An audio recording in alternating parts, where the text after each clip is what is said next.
Welcome to the Severn River. Here I've been collecting pH values such as this one and this one a few days ago. And these values fall on what's called the basic or alkaline side of the pH scale. But just in case you're not familiar, let's review. What exactly is pH? pH measures the concentration of hydrogen ions in a solution. So the right on the scale, or like a higher number, means the solution is more basic or alkaline. And this means the concentration of hydrogen ions is lower. And then to the left on the scale, or like a lower number, indicates a higher concentration of hydrogen ions. And this is called acidic. So the lowest number on the scale is a 1, which indicates 10 to the negative first moles of hydrogen ions per liter. And this goes up to a 14, which indicates 10 to the negative 14th hydrogen ions per liter. That means for every number you go down on the scale, you go up by 10-fold in the concentration of hydrogen ions. And this is also known as a negative logarithmic scale. So the acidic solutions, or anything from a 1 to a 6 on the scale, donate their hydrogen ions because those ions will go down their concentration gradient. And anything from 8 to 14, or the basic values on the scale, will attract hydrogen ions for the same reason, because those ions will go down their concentration gradient. So the pOH scale, which is inverse to the pH scale, measures the concentration of hydroxyl ions. So as hydrogen ions increase, hydroxyl ions, the concentration of hydroxyl ions will decrease, and vice versa. And the pOH value and the pH value always add up to 14, which is known as the ion product constant for water.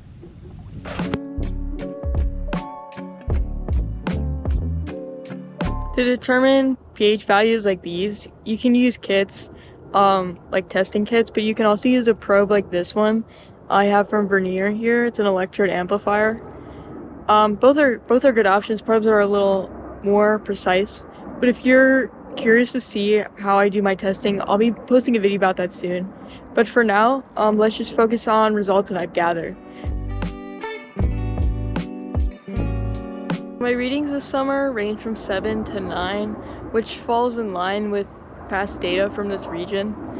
But eastern oysters' preferred pH range is from 6.75 to 8.75, according to a study by Riley Huddock at Elizabethtown College, which means my readings of 8.93 and 9.01 were a little high for them.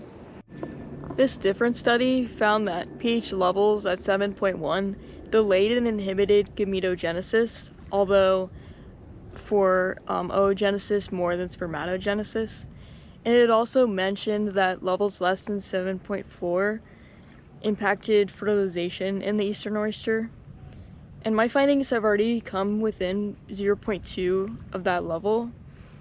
So we may be seeing throughout the year perhaps levels that drop to those levels, which would not be a good thing to see.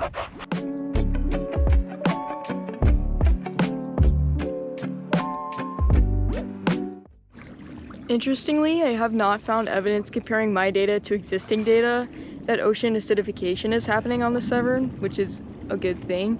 Ocean acidification is when CO2 from the atmosphere absorbs into the water, reacts with those water molecules, and forms carbonic acid.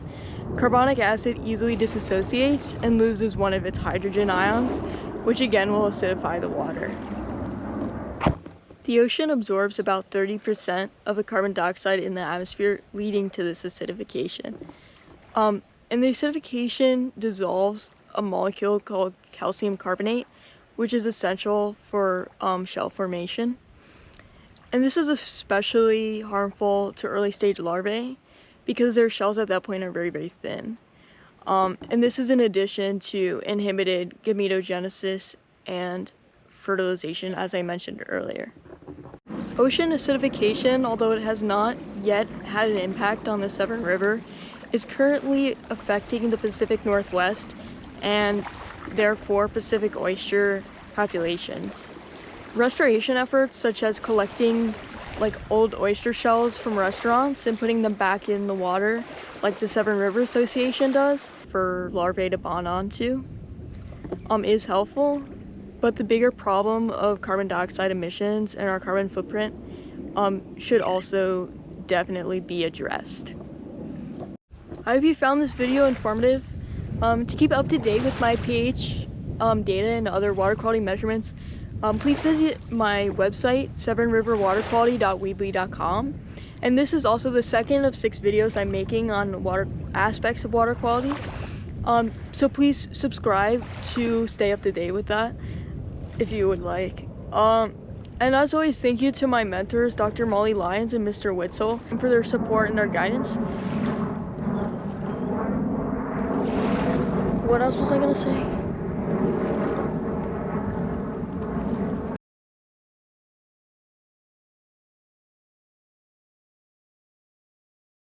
So before I started filming, I took some trash out of like our little beach and water there. So I just thought I'd show you. Like, so this is like probably some sort of like Amazon package delivery bag. We got a dog frisbee. By the way, I don't have gloves on, but I'm going to wash my hands after this. I don't recommend like picking up litter without gloves. Not endorsing that. Anyway, trash, fishing lure, candle. People hang these off their docks for like to keep the geese off. And this is from like a sail cover that we found, or like a little sailboat cover that we found ripped up a couple months ago. So my guess is that's from the same one. But yeah, there's some trash. You know, there have been storms, so it's kind of expected. But anyway, I just thought I'd show you that.